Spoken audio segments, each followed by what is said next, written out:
Hello guys, this is Caridad Official TV. So, ang content natin ngayon guys is The Widow Bride. Bakit ito tinawag na The Widow Bride? Dahil ito ay binawian na ng buhay yung groom at tuloy pa rin ang kanilang wedding kahit yung groom ay nakalagay na sa kabaong. Ang pangyayaring ito guys, last year pa, January 1, 2023. So, magwa 1 year na. Or 1 year and, ano ngayon? May. February, March, April, May. So, 4 months. 1 year and 4 months na ang pangyayaring ito.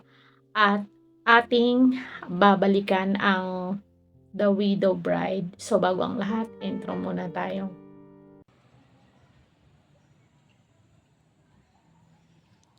Please subscribe, Caridad Official TV.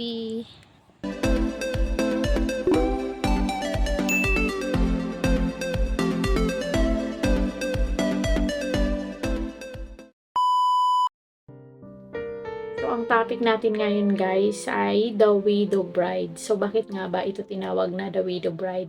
Kasi, hindi pa sila kinasal, namatay na yung groom. Kaya ko pinamagatang The Widow Bride.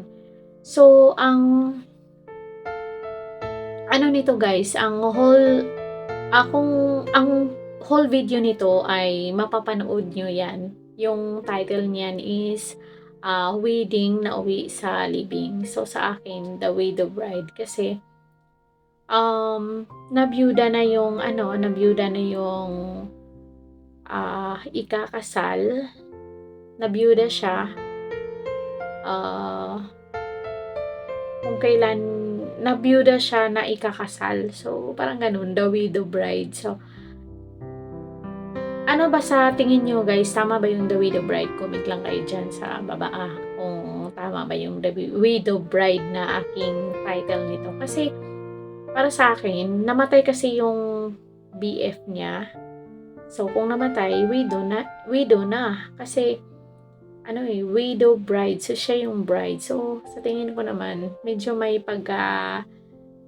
slight na tama. So, go back to the topic tayo guys. So, kinasal pa rin sila. So, yung bride, pinagpatuloy pa rin ng bride yung pangako nila sa isa't isa na ikakasal. So, kahit na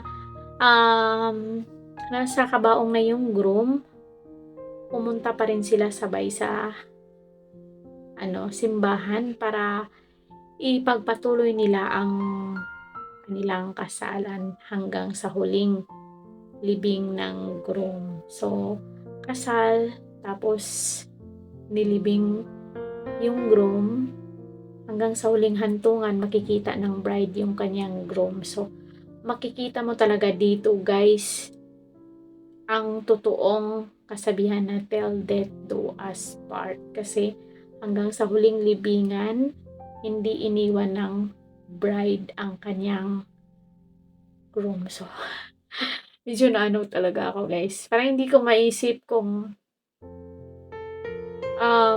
sana malagpasan. Hindi ko maisip kung ano na ang nangyari ngayon sa bride. Kasi syempre yung story pa lang nito guys, parang maiyak ka talaga sa story niya guys. Kasi syempre hindi biro mawala ng minamahal, lalo na kung ilang years kayo nagsasama. Siguro ang tagal siguro nilang mag-boyfriend and girlfriend.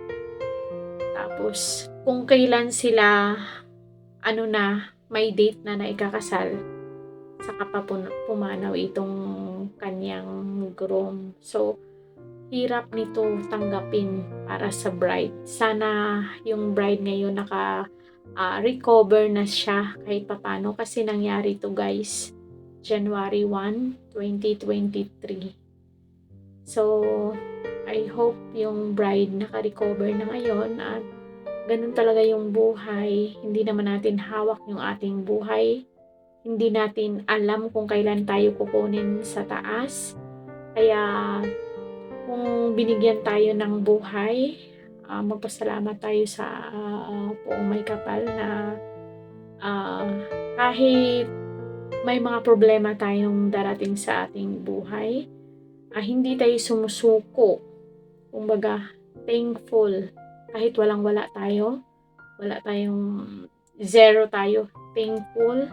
Thankful pa rin tayo kasi binigyan tayo ng buhay ng ating Panginoon.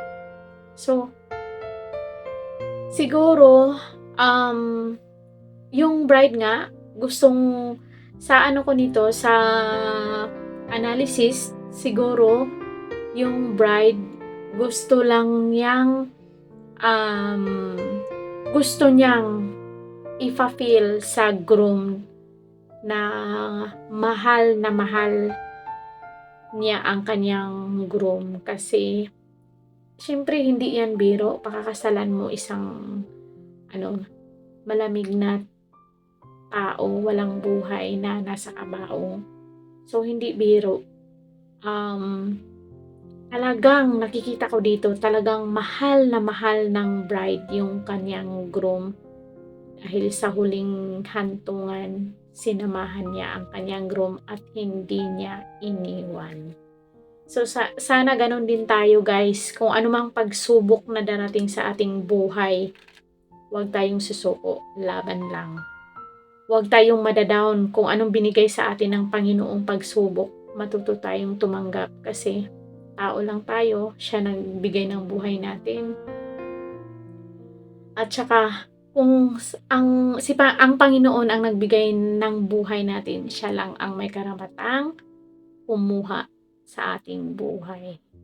So, yun lang, guys. Sana nagustuhan nyo ang kwentong to. Sana may na-share akong magandang story sa inyo ngayon. Mega loud shout out to my friends here in YT, Palanganan, Japan, Ali Venture, Daddy West, Jade's Diary, Sasay 21, Pigadong Social, Tinay TV, Philippine Adventure, Peaceful Mind, Sam Gomez Official, Sam Gomez TV, Arnel Official TV, Id4 Music, Joe Maps, Kuya Nanding, Sandy, Mode by Tricks, at Chong Ryan, Merly Utap, lahat ng mga kaibigan ko dito sa YT World. Thank you sa inyo kasi nandyan kayo na nakasuporta at always nanonood sa aking video. Hanggang dito na lang, guys. Next time ulit. And God bless us all. Thank you so much.